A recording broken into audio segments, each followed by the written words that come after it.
a gente pode, talvez, dar início, né? Já estamos com mais de 20 participantes. Eu acho que mais ou menos é o que a gente consegue, né? Então, Bianca, por favor, você fica à vontade. É só eu compartilhar, então, a minha tela? É só compartilhar a minha tela? Exato,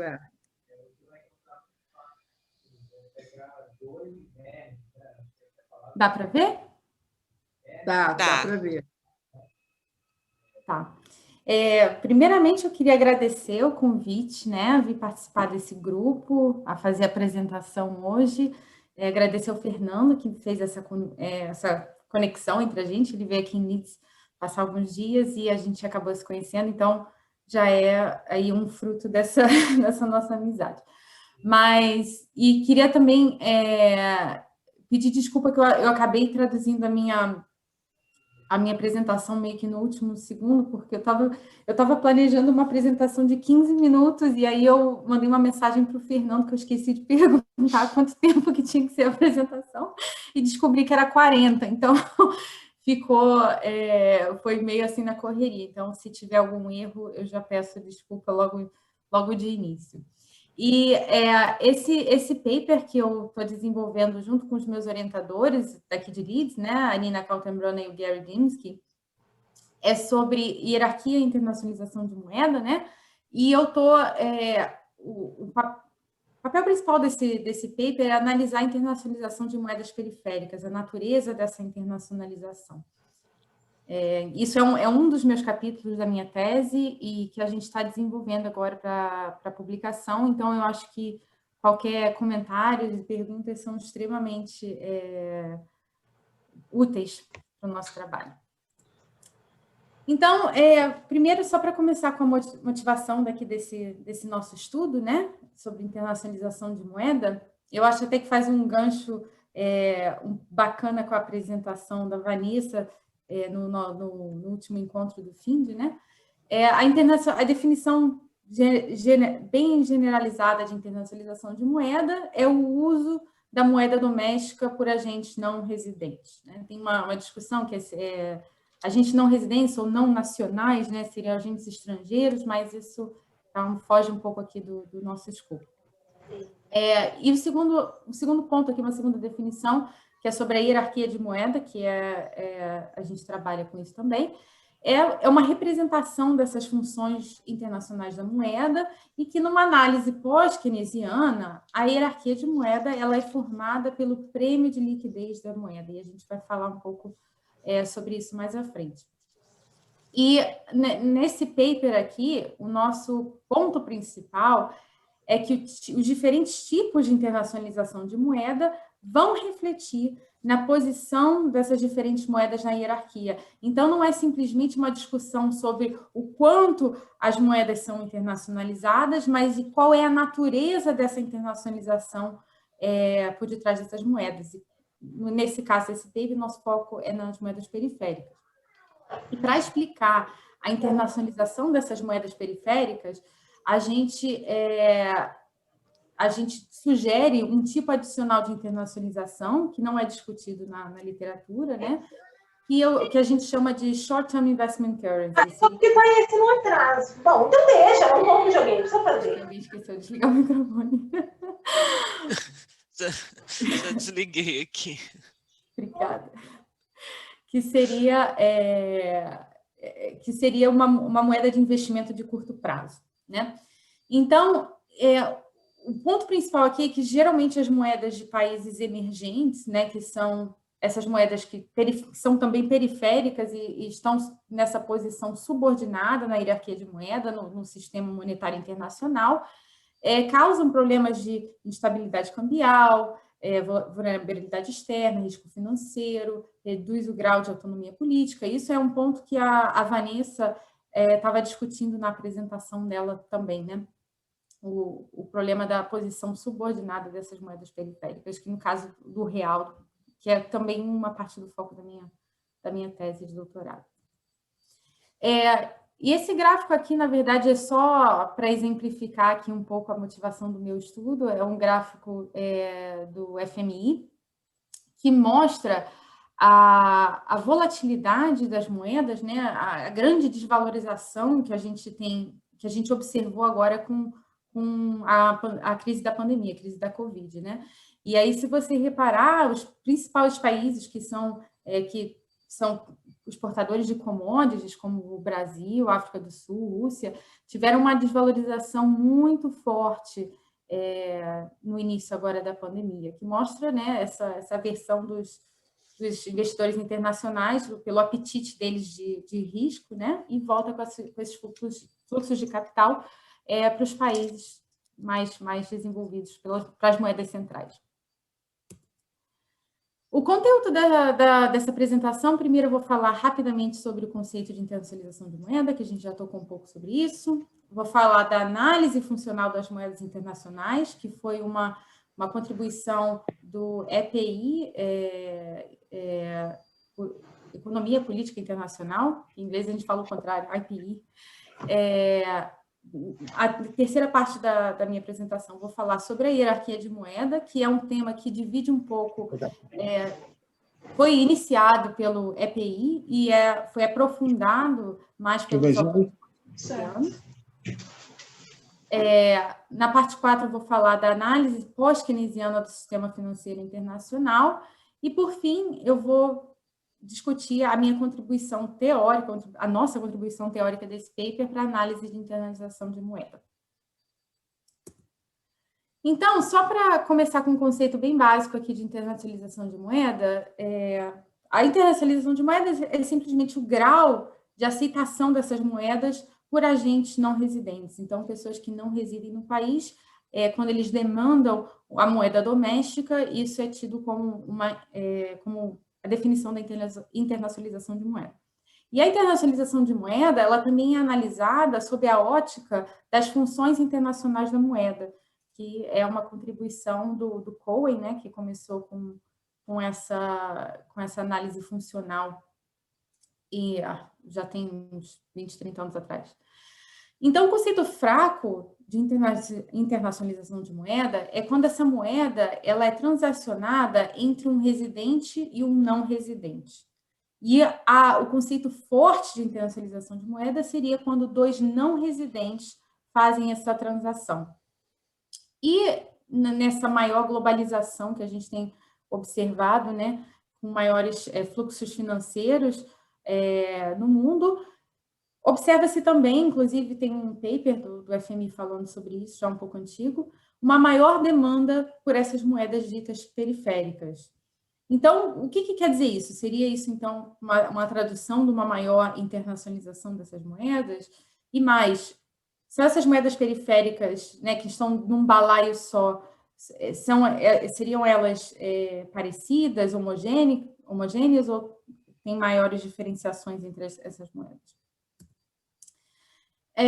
Então, começando com essa análise funcional das moedas pela economia política internacional, né, que é um grupo de economistas políticos, nem todos eles são economistas. O Cohen, no livro dele, acho que daquele 70, não sei, de 71, ele pega essas 3 funções da moeda, né, que são geralmente aplicadas, essas 3 funções básicas, no contexto doméstico, e ele aplica isso para o contexto internacional. Então, a função meio de troca, e aqui eu enfatizo que ele fala meio de troca, ele não fala meio de pagamento, porque o Cohen, ele se baseia em economistas do mainstream, né? E eu acho até assim interessante que, apesar de uma toda contribuição teórica para essa análise das funções de moeda e da hierarquia de moeda, os autores de EPI não citam geralmente os autores pós-keynesianos, né? Então, essas literaturas são um pouco separadas. Então, esse meio de troca vem desse argumento bem mainstream, bem ortodoxo, né? Que é para evitar a dupla coincidência de desejos, né? Então, no mercado internacional, no lado privado, isso serviria como uma moeda veículo, e a moeda Trade Settlement Currency, que a moeda veículo seria a moeda que você troca uma moeda pela outra, mas que não necessariamente vai ser a moeda que você vai utilizar para fazer o pagamento final. E do lado público, dos bancos centrais é a moeda utilizada para fazer a intervenção no câmbio. A unidade de conta, né, que mede o valor relativo dos bens, né, no caso, no plano internacional, seria o que a gente chama de invoice currency, que é a moeda que denomina os contratos comerciais, e na parte do poder público, seria a moeda que os países que possuem certa... Ou um regime de câmbio fixo, né, que atrela sua moeda a uma outra, geralmente é o dólar, em alguns outros casos até um pouco o euro também. E, por fim, a reserva de valor, que a função da moeda mais citada pelos autores pós-keynesianos, que é para preservar o valor da moeda através do tempo, e no plano internacional seria a moeda investimento, e na parte pública, a que chama de reserve currency, que é a moeda que os bancos centrais possuem nas suas reservas. Então, como eu já falei, os autores de EPI falam muito nessa questão do meio de troca, e quando você vê essa análise no plano pós-keynesiano, os autores sempre se referem ao meio de pagamento, mas isso eu acho que mostra uma distinção clara entre esses dois, né? Porque o EPI é baseado em autores ortodoxos, e muitos desses papers, não só de EPI não tanto, mas muitos dos papers ortodoxos que falam sobre internacionalização de moeda, eles geralmente pegam um tipo de internacionalização de moeda, e é muito comum a gente ver essa moeda reserva, né, porque tem dado do FMI, uma série de tempo enorme, né, que mostra isso para as principais moedas no mercado internacional, e usam isso como se fosse simplesmente um index, uma medida de internacionalização de moeda. E até mesmo por conta disso, né, pelo fato das moedas centrais serem as mais internacionalizadas, por definição, eles acabam focando demais nessa análise das moedas centrais, e as moedas periféricas não são muito analisadas. E aqui o nosso ponto é justamente focar nessa análise das moedas periféricas, não porque elas tenham um papel muito importante no mercado internacional, mas ao contrário, as consequências do mercado internacional, no caso do preço de liquidez e por aí vai, afetam muito os países emissores dessas moedas periféricas.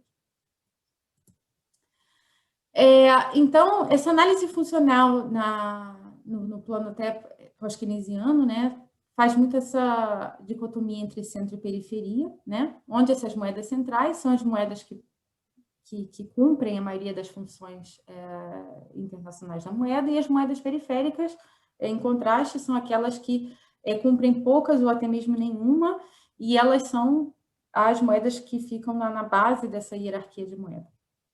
Então, como a gente pode ver, tem uma relação, de certa forma, implícita e linear entre internacionalização de moeda e hierarquia de moeda, no sentido de que quanto mais funções uma certa moeda cumpre no plano internacional, maior vai ser a posição dela na hierarquia.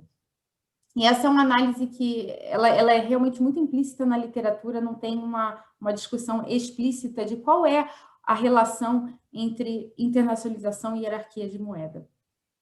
E um ponto que eu enfatizo aqui é que a internacionalização de moeda ela não é um fator binário, no sentido de que ou uma moeda é internacionalizada ou não é.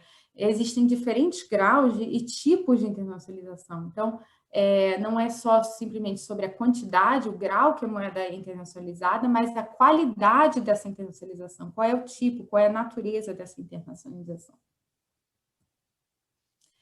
A literatura de hierarquia de moedas, ela, na verdade, começou com a Susan Strange, né, que é uma autora de economia política internacional, em que ela cita esses 4 diferentes tipos de internacionalização, 4 diferentes categorias, né, que é a moeda neutra, a top currency, a master currency e negotiated currency, mas ela não chega a fazer uma análise hierárquica explicitamente, né, desses tipos de moeda. Porque, inclusive, a crítica dela aos autores ortodoxos na época que ela escreveu esse livro era no sentido de que eles só consideravam fatores econômicos para discutir o papel das moedas no mercado internacional. Não havia um espaço para discutir o poder político desses países e a influência da política na internacionalização de moeda. Então, o ponto dela aqui não era formar um ranking, uma hierarquia de moedas, apesar de ter isso implícito, quando você fala top currency, é a moeda que está no topo, né, por definição, mas era o foco no poder político, na importância da política na internacionalização dessas moedas. E aí o Cohen desenvolveu essas categorias, né, que foram inicialmente propostas pela Susan Strange, para formar uma classificação mais hierárquica das moedas. Então, o Cohen, no livro dele de 98, descreveu o que ele chama de pirâmide monetária, né, pirâmide de moeda, que não é bem hierarquia de moeda, fazendo um paralelo entre esses diferentes tipos essas diferentes classificações e as funções da moeda no mercado internacional. E o ponto dele era simplesmente fazer uma ilustração dessa hierarquia, não era o objeto de pesquisa dele, isso é uma parte muito pequena do trabalho dele, e ele foca realmente mais na questão da internacionalização de moeda e outros pontos. E nessa classificação dele, né, da plebeia currency para baixo, são as moedas que a gente chama de periféricas, né? E ele descreve essa plebeia currency como as moedas que possuem diferentes funções, mas uma característica em comum. Então, o baixo poder político. E eu acho que um ponto aqui é que essas diferentes moedas no plano internacional possuem não somente diferentes funções, ou às vezes até mesmo nenhuma, mas também diferentes graus políticos. Então, por exemplo, tem uma aluna estudando a internacionalização do rublo da Rússia, né? E que a Rússia é uma economia periférica, mas talvez não tão periférica em termos de política, né? Por conta de toda essa parte histórica dos Estados Unidos e competição tecnológica e por aí vai. Então, eu acho que um ponto aqui é realmente focar um pouco mais nessa moeda dos países periféricos para entender a diferença entre elas.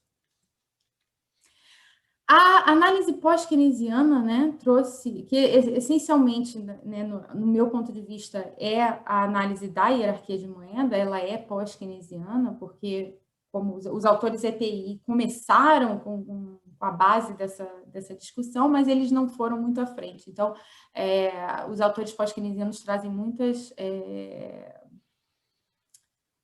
um ponto de vista diferente, né, para analisar muitas contribuições para analisar a hierarquia de moeda.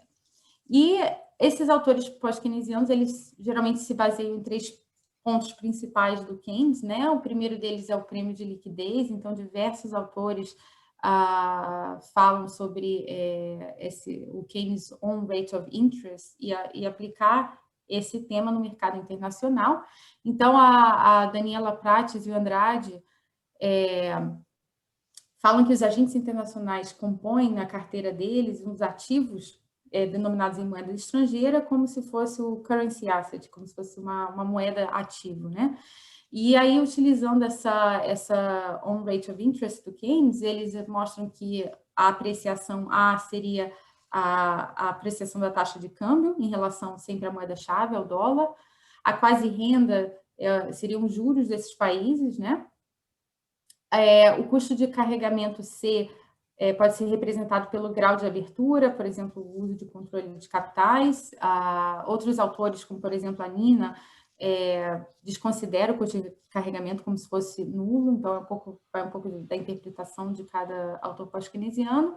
E a parte mais importante, né, que é o prêmio de liquidez, que é o poder de você dispor de um certo ativo, que muitas vezes nessa literatura também é chamada de...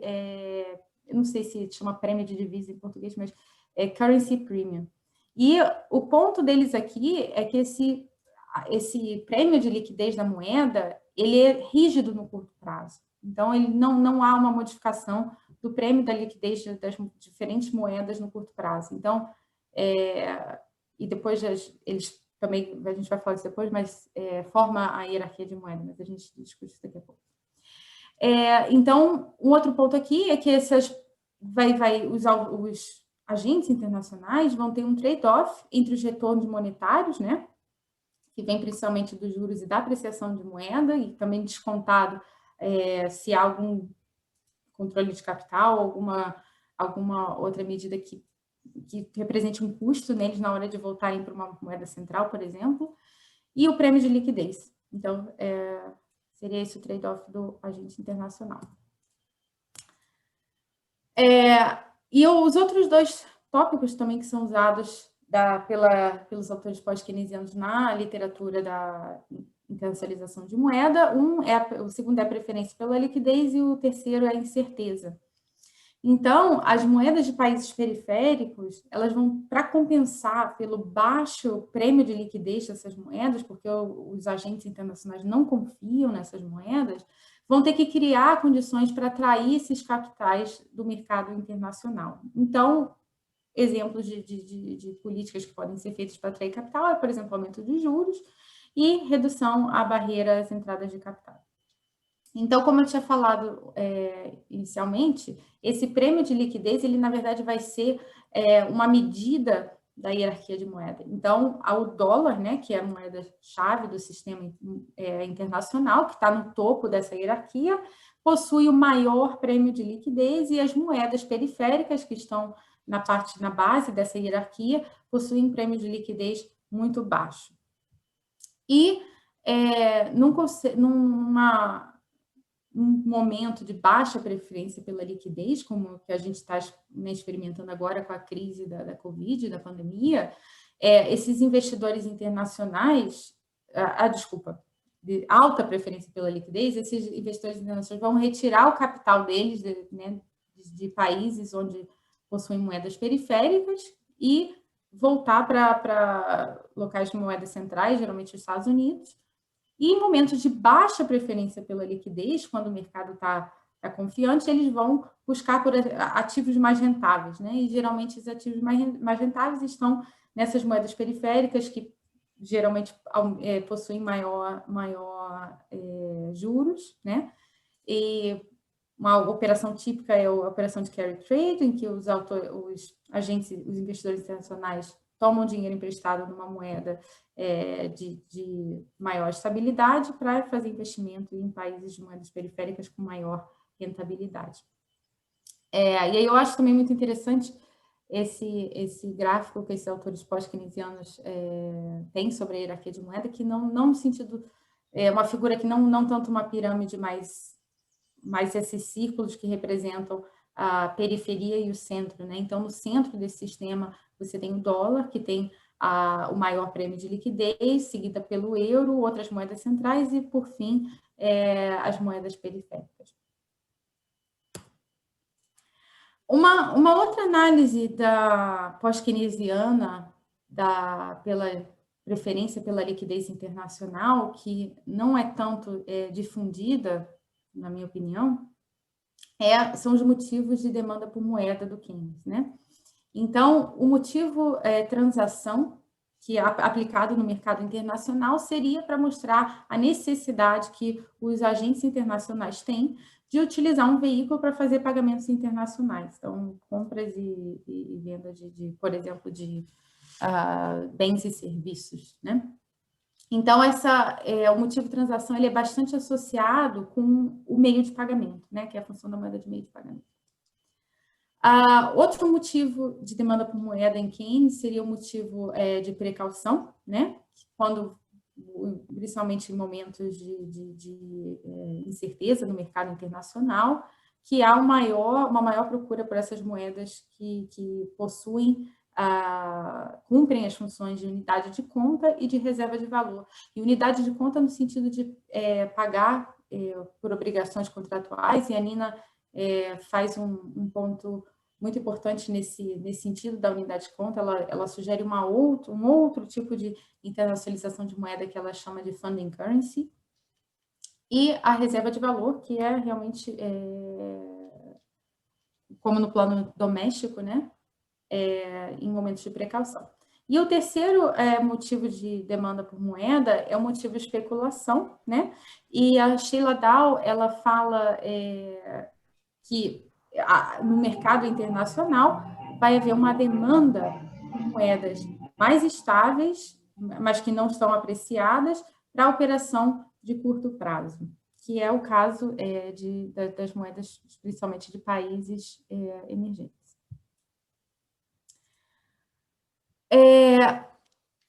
O Hare e Ruoff, no paper que eles escreveram, eles mencionam que no plano internacional a gente tem cerca de 180 moedas nacionais, né, no plano internacional, e que essas moedas no plano doméstico, somente dessas 180, somente 20, mais ou menos, cumprem as funções da moeda no plano doméstico e que no plano internacional a maior parte dessas moedas não possui função nenhuma, somente algumas delas, né, as que a gente chama de moedas centrais, que são capazes de cumprir essas funções no mercado internacional. E eu acho que um ponto importante a fazer aqui é que essas moedas periféricas, elas não são homogêneas, né? Elas diferem entre si.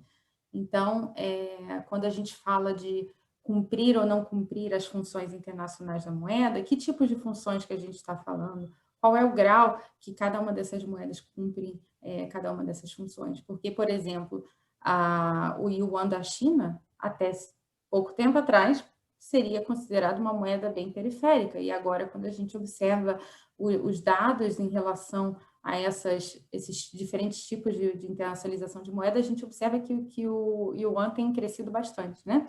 Então, como é que a gente mensura a posição de uma moeda na hierarquia? Como é que ocorre essa transição da periferia em direção ao centro? E a literatura de internacionalização de moeda não possui um tipo de internacionalização de moeda que explique esse aumento do uso de moedas periféricas no mercado internacional, principalmente agora com uma maior globalização financeira, né? E então o meu ponto aqui é utilizar a teoria pós-keynesiana para analisar o uso dessas moedas periféricas, qual é a natureza dessas moedas periféricas no mercado internacional.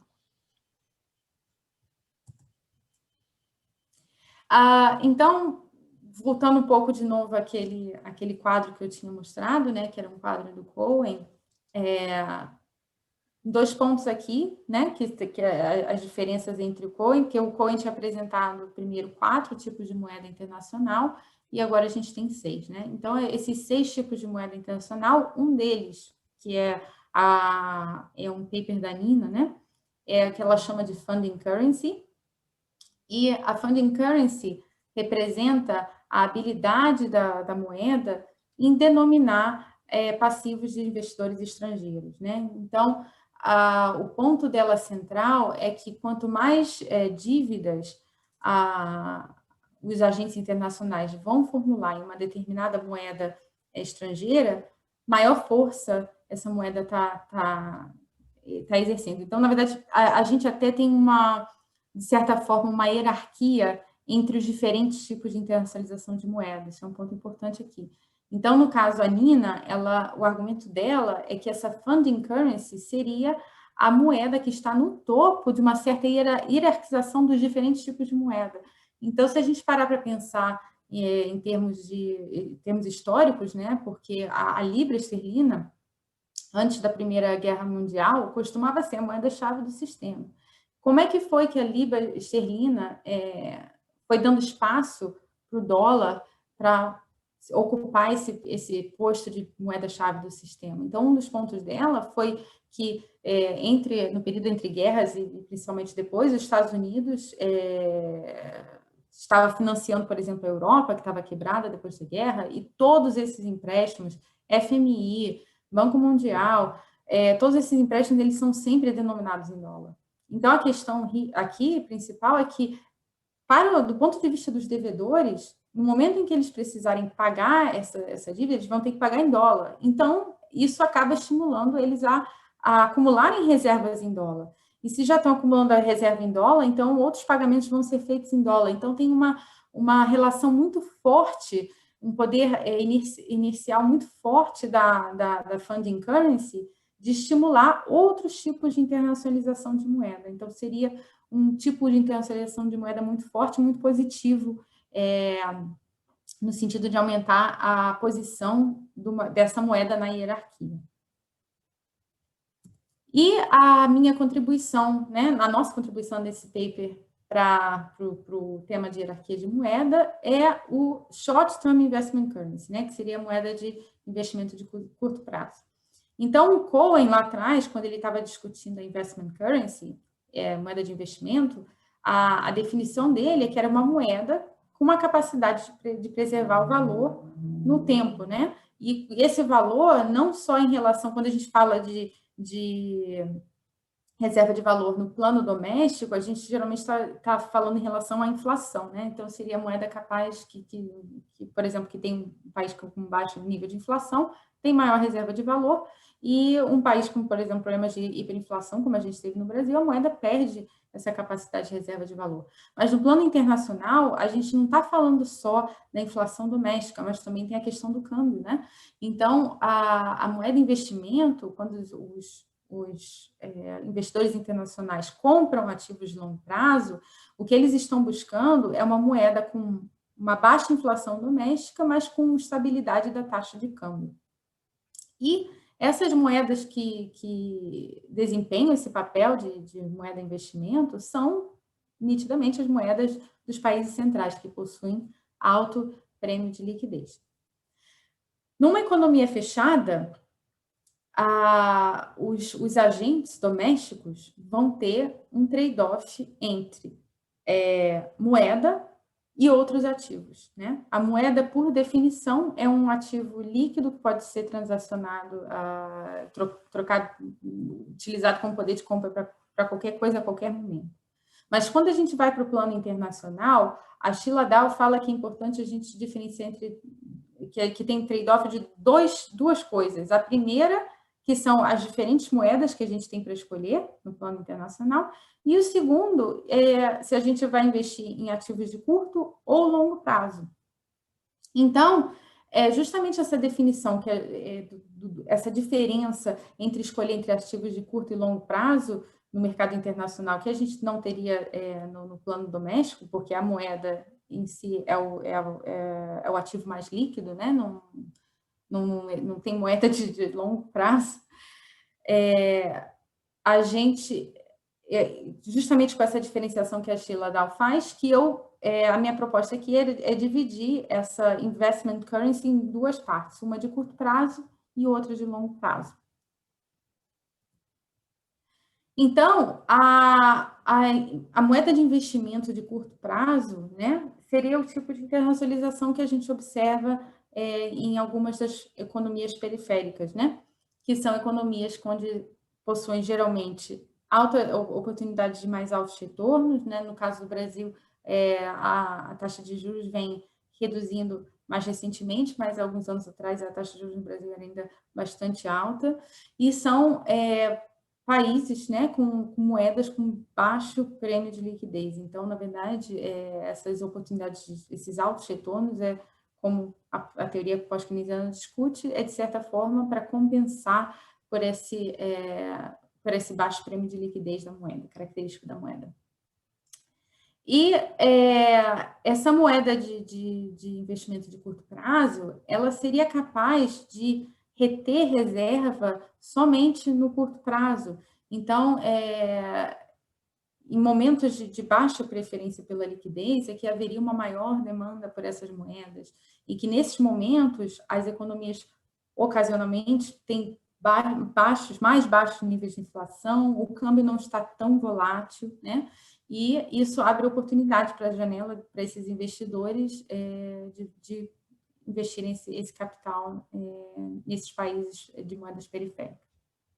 Então, tem até um artigo muito interessante do Bruno de Conte, com alguns outros autores, acho que o Biancarelli também, em que ele faz essa análise do ciclo da preferência pela liquidez e o ciclo financeiro do Minsky, né? mostrando que em momentos de alta preferência pela liquidez, tem uma fuga para qualidade, e em momentos de baixa preferência pela liquidez, esses capitais estrangeiros vão para esses países de moeda periférica.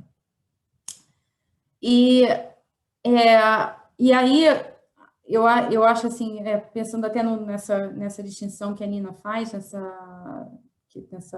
nesse tema que ela trouxe, né, do funding currency, o funding currency, quando a gente pensa em termos de carry trade operations, seria justamente o contrário dessas moedas de investimento de curto prazo, né? Então, os investimentos de curto prazo seriam o que a gente chama de target currency, que é a moeda onde eles vão investir, e o funding currency é a moeda que eles realmente confiam, que podem pegar, denominar dívida nessa moeda para poder fazer investimento em economias periféricas. E assim como o funding currency tem um componente inercial muito forte, no sentido de atrair outros tipos de internacionalização de moeda, a moeda de investimento de curto prazo também tem um componente inercial forte, mas é um componente que seria ruim, né, prejudicial, porque ele impede outros tipos de internacionalização de moeda. Quando uma moeda internacionaliza no curto prazo, mostrando que os investidores estrangeiros somente acreditam naquela moeda no curto prazo, não há um maior grau de confiança nessa moeda. Então, outros tipos de internacionalização não serão estimulados. Os agentes temem ainda que num curto prazo, numa janela de menor preferência pela liquidez, haja maior fluxo de capital para esses países, e eles sabem que a qualquer momento, como aconteceu agora com a Covid, com qualquer pandemia ou crise internacional, como a gente observou em 2008, 2007, tem uma forte reversão desses fluxos de volta para os países de moeda central. E quando eu discuti esse paper algumas outras vezes com outros economistas, tem sempre essa pergunta, né? Mas seria a moeda de curto prazo reserva de valor ou seria uma função de acumulação? Eu, na verdade, eu cheguei até a pensar fazer uma análise marxista, né, da internacionalização de moeda, porque no argumento de Marx e alguns autores que vieram depois dele, falam de uma quarta função da moeda, que seria a função de acumulação, né? Então, a função de acumulação talvez fosse uma boa maneira de fazer essa interpretação, mas eu preferi seguir por uma análise mais pós-keynesiana, porque o interesse desses investidores internacionais que estão especulando com essas moedas periféricas tem interesse somente em retorno de curto prazo, mas a moeda tem que ter alguma estabilidade, né? Que seja no curto prazo, porque as taxas de inflação não estão altas, ou a expectativa de estabilidade cambial, ou uma expectativa de apreciação no futuro, né? E esses fatores são uma pré-condição para que haja esses investimentos nessas moedas periféricas. Então, e a gente diferencia muito as moedas periféricas, por exemplo, o real e o peso argentino. Então, talvez o peso argentino tenha uma flutuação, uma instabilidade cambial muito maior do que a do real no Brasil. Então, você esperaria que houvesse menos a moeda da Argentina, apesar por conta de ser mais volátil, acaba até se internacionalizando um pouco menos como investimento de curto prazo.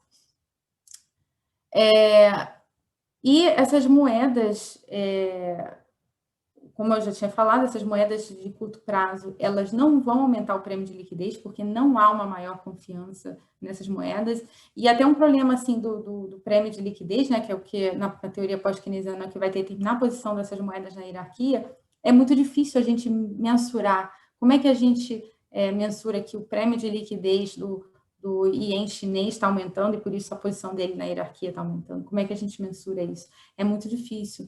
Então, o argumento aqui é que essas moedas utilizadas como investimento de curto prazo não estão aumentando o prêmio de liquidez, muito pelo contrário, podem até estar reduzindo esse prêmio de liquidez. E é isso que vai manter essas moedas numa baixa posição na hierarquia, apesar de ter uma maior internacionalização. Então, apesar dessas moedas serem mais utilizadas no mercado internacional, elas continuam nessa base da hierarquia pelo tipo, pela natureza da internacionalização delas e não pelo grau. Então, já aqui na conclusão, a internacionalização da moeda e a posição dessa moeda na hierarquia não é um processo linear, no sentido de que quanto mais funções a moeda desempenha, maior vai ser a posição dela na hierarquia de moeda. Meu argumento não é o contrário, é dizer o seguinte: depende do tipo da internacionalização que essa moeda está sendo, tipo, qual é o processo de internacionalização dessa moeda. E as moedas de países emergentes, países periféricos, têm um viés estrutural no sentido de de ter uma tendência a essa internacionalização de investimento de curto prazo. E esse tipo de internacionalização tem implicações... Nossa, eu acabei ficando uma frase em inglês ali no meio, desculpa. Tem implicações muito fortes para essas economias, né? Então, no sentido de aumentar a volatilidade e a sensibilidade a fatores externos. Então, como a gente mostrou naquele gráfico da desvalorização cambial agora com a Covid, mas o mesmo aconteceu com qualquer reversão de fluxo internacional, qualquer aumento de incerteza internacional. Esses fluxos de capitais saem desses países periféricos em direção aos países centrais, que causa uma maior volatilidade da taxa de câmbio, prejudica o desenvolvimento econômico, aumenta a fragilidade financeira, a instabilidade dessas economias. Então, o ponto central aqui é que esse tipo de investimento de curto prazo, ele é um tipo de internacionalização no sentido de que os agentes estão utilizando mais essa moeda no mercado internacional, mas que isso é um tipo de internacionalização prejudicial para a economia e que mantém essas moedas nessa base da hierarquia monetária. Eu não sei se eu fui muito rápido, se eu fui muito devagar, ou se eu estou em tempo. Tá no tempo.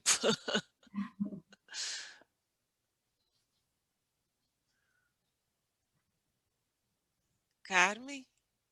Não, está no tempo, porque eu não estou conseguindo ligar. Obrigada, viu, Bianca? Excelente exposição, muito clara, e faz assim, pontos com um monte de assuntos que a gente está interessado e já tratou aqui, obviamente.